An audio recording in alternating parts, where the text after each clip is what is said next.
Welcome to the Nevis newscast for Thursday, November 24th, 2022. I am Bronte Swanston Hendrickson. Premier of Nevis, the Honourable Mark Brantley, on Thursday evening, November 24th, 2022, announced the date when the electorate in Nevis will go to the polls to elect their parliamentary representatives in the Nevis Island Assembly. I have today advised His Excellency the Governor-General, after consultation with the Honourable Prime Minister, that the Nevis Island Assembly should be dissolved as of Friday the 25th day of November 2022.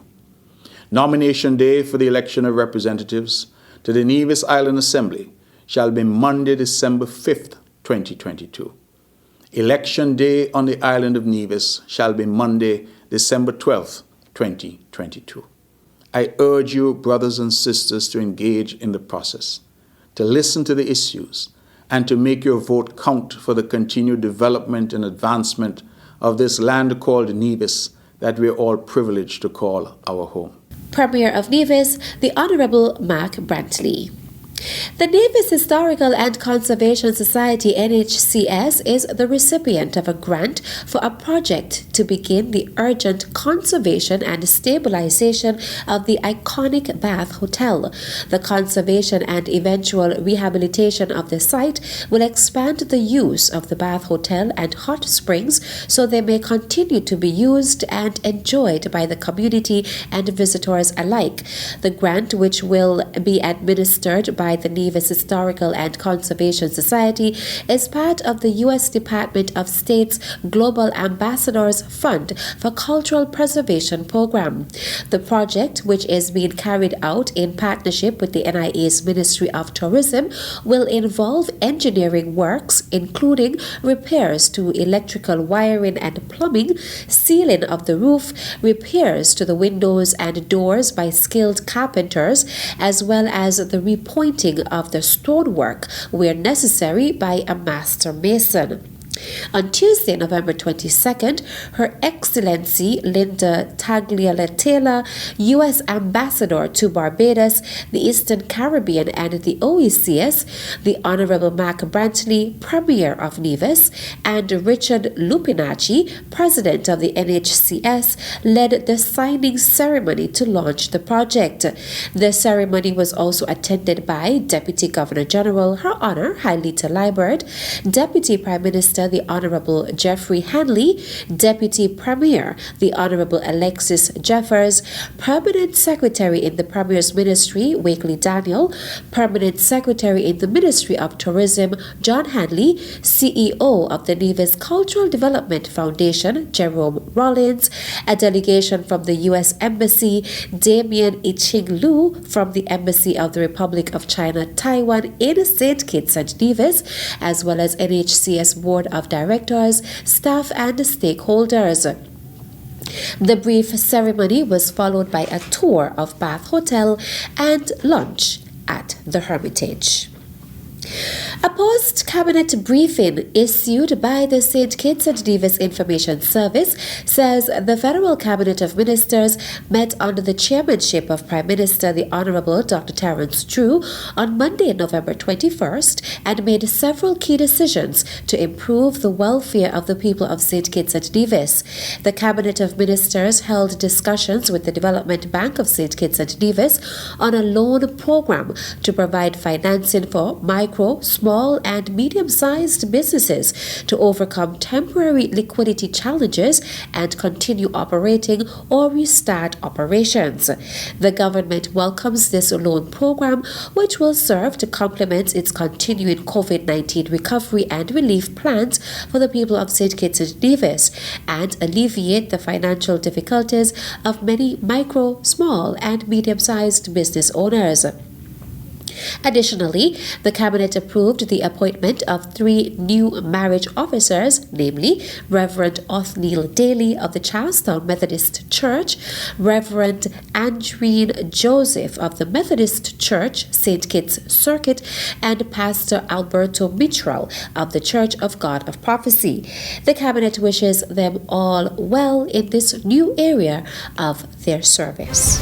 Still to come, stakeholders on Nevis urged to participate in Universal Periodic Review Trust Fund Disabilities Project. The details after this break. Tune into NNC on NTV. Don't worry if you don't have cable either. NNC will bring the news to you wherever you are. Facebook and Facebook Live. YouTube and YouTube Live. NevisTVOnline.com. Roku app, NTV mobile app, Smart TV, Apple TV, and any other IPTV platforms. When me ANC and you ANC, NNC.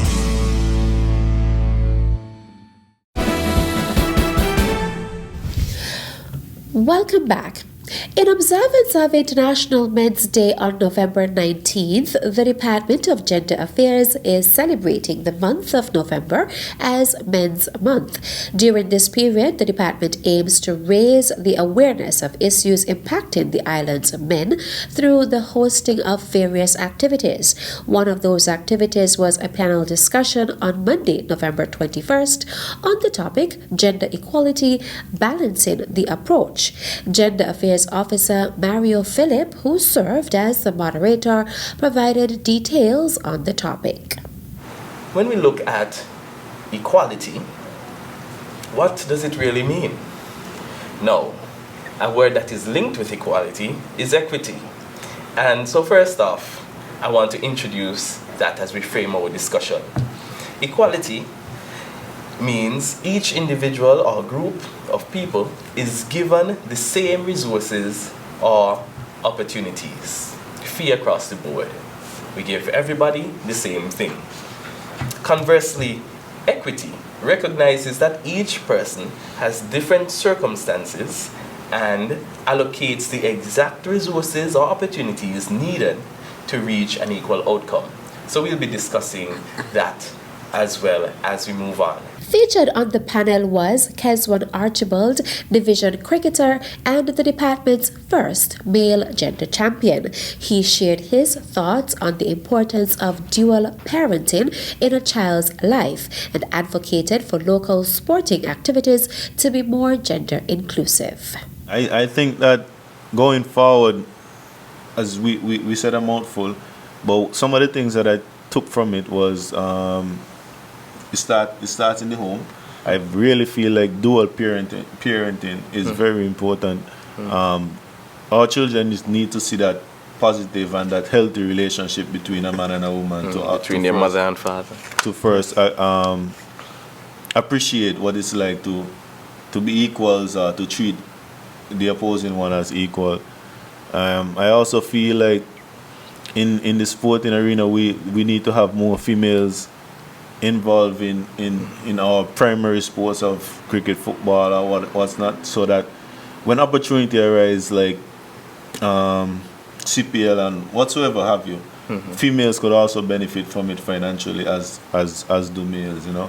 And going forward, I feel like once we become like a 1% better every week or every month, I feel like as a society we'll get the hang of it over time. The other panelists were Dion Brown, Gender Field Officer in the Ministry of Gender Affairs in St. Kitts, and Cavell Brown, co-founder of the St. Kitts and Nevis Women's Council. Persons with disabilities on Nevis and St. Kitts will now be counted as steps are being taken to create a database for them. At the end of data collection, the information will afford greater access and awareness to them and their needs. At the opening ceremony of the 2-day consultation of the Universal Periodic Review UPR Trust Fund Disabilities Project, St. Kitts and Nevis, was held on Tuesday, November 22nd at the Nevis Disaster Management Department Conference Room. Attending the stakeholders consultation were members of civil society and public entities. Joyce Moven, coordinator of the Sustainable Development Unit on Nevis, encouraged their stakeholders to throw their support behind the important move. Today, as we begin the process here in Nevis, a similar exercise will also be undertaken in St. Kitts. I am asking all present here to actively participate in the process. This has been a long road, and the journey has only now started with these consultations and then the administering of the survey, which would give a clearer picture of the numbers of persons with disabilities. The creation of a database is crucial if programs are to be designed and implemented that would positively impact the lives of persons with disabilities. We need to know to allocate the necessary resources to ensure that persons with disabilities are integrated into every facet of nation building. The efforts are needed now more than ever to change the narratives and to humanize persons with disabilities and give them every opportunity to explore their diverse potentials. As a nation, if we are to achieve the 2030 global agenda of attaining the targets of the Sustainable Development Goals, we must have a paradigm shift with total inclusivity, embracing all citizens irrespective of their color, sexual orientation, and/or abilities. Moven described the consultation as a worthy cause to debate and have discussions surrounding an important population, one with many vulnerabilities, one many feel have been neglected or overlooked in the greater scheme of things in many countries, and one which has the same rights to access their country's resources. She explained that the United Nations Universal Periodic Review Trust Fund has provided funding to St. Kitts and Nevis to undertake a survey to document the number of persons living with disabilities, the types of disabilities, and the severity of these disabilities, among other things. Not only will a survey be conducted that will gather useful information, but it is also very important to have the contribution of the wider community, hence why we are here today meeting with you as representatives of groups, organizations, and as individuals who have been interacting with this community. Your input is important as to forge the path forward. All will have to play significant roles. Also present were Joanna Sotomayor, Human Rights Advisor to the UN Resident Coordinator in Barbados and the Eastern Caribbean, Michelle Brathwaite, Office of the High Commissioner for Human Rights, Regional Coordinator for the English-speaking Caribbean, Cosbert Woods, United Nations Country Coordinator for St. Kitts and Nevis, Dr. Glenville Liburd, member of UPR Trust Fund Disabilities Project in St. Kitts and Nevis, and Ms. Jasmine Brown, consultant. And that's it for this edition of the Nevis Newscast. On behalf of all of us here at the Department of Information, I am Bronte Swanston Hendrickson. Thank you for viewing.